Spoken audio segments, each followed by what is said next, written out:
L'histoire qui tourne en boucle dans votre tête façonne votre réalité. Personne n'en parle jusqu'à ce que vous découvriez la psychologie positive, les thérapies, le coaching, les neurosciences, toutes ces sciences médicales ou quantiques nous expliquent que notre subconscient est un jardin à cultiver. Et c'est ce que je vais vous partager avec des mots simples et très clairs. Je n'ai jamais aimé les choses compliquées.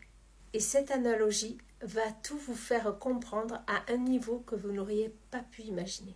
Si ce sujet vous intéresse, allons-y, restez bien jusqu'à la fin de la vidéo. Vous avez sûrement un jardinier prendre soin de ses plantes avec une attention particulière, très méticuleuse.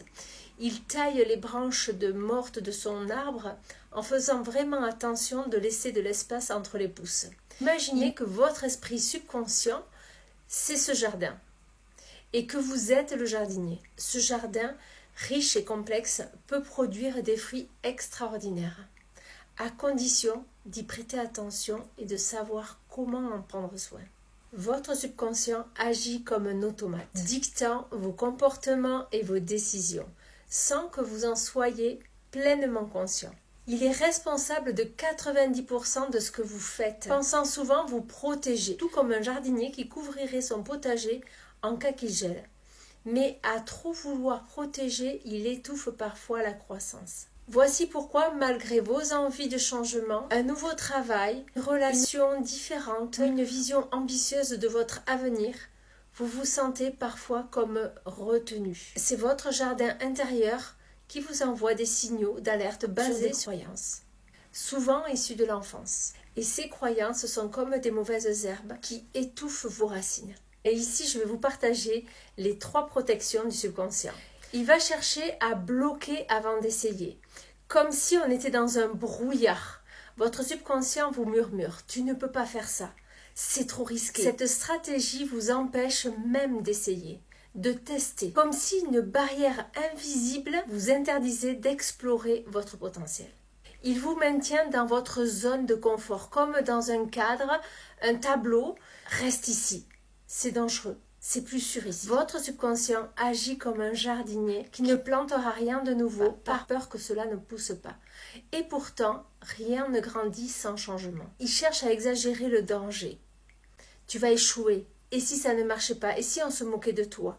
Ce mécanisme amplifie les risques, comme un jardinier qui refuserait d'arroser ses plantes par peur de les noyer. Alors, comment j'ai transformé ce jardin intérieur? Observez ces mauvaises herbes mentales et dites-vous, ok, je vois ce blocage. Je n'aime pas du tout ce que je vois.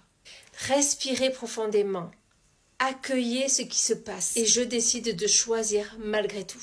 Vous n'avez pas besoin de supprimer vos peurs, mais de leur montrer que vous êtes capable de gérer les situations. Mettez la peur derrière et donnez la main à la confiance.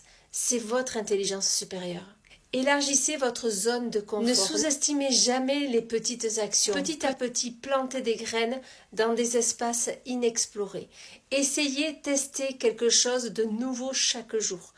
Même si cela semble insignifiant, montrez à votre subconscient que l'inconnu peut être un terrain fertile. Créez de nouvelles habitudes. Le monde change, les gens changent, vous changez. Revenez régulièrement dans ce jardin avec des actions concrètes, un objectif bien défini, des étapes claires. Les disciplines quotidiennes permettent à votre subconscient de voir que vous êtes en contrôle. Vous êtes le boss, vous êtes la reine, le roi de votre royaume. Avec le temps, ces actions cultivent de nouvelles croyances libératrices. Alors, un dernier mot pour le jardinier en vous. Rappelez-vous. Votre subconscient n'est pas votre ennemi. Il est un allié qui demande à être rassuré. Juste en lui montrant que vous êtes prêt à prendre des risques mesurés et à apprendre de vos erreurs. Les erreurs, ce sont juste des apprentissages. Vous lui permettez de lâcher prise et de vous laisser avancer. Alors, je vous invite à explorer ces stratégies à travers mes accompagnements, conçus spécialement pour transformer vos croyances et faire de votre subconscient un véritable moteur de réussite. Vous êtes né gagnant, vous avez tout en vous. Votre réussite est inévitable. Vous êtes la réussite à l'état pur. Il est temps de cultiver le jardin de vos rêves.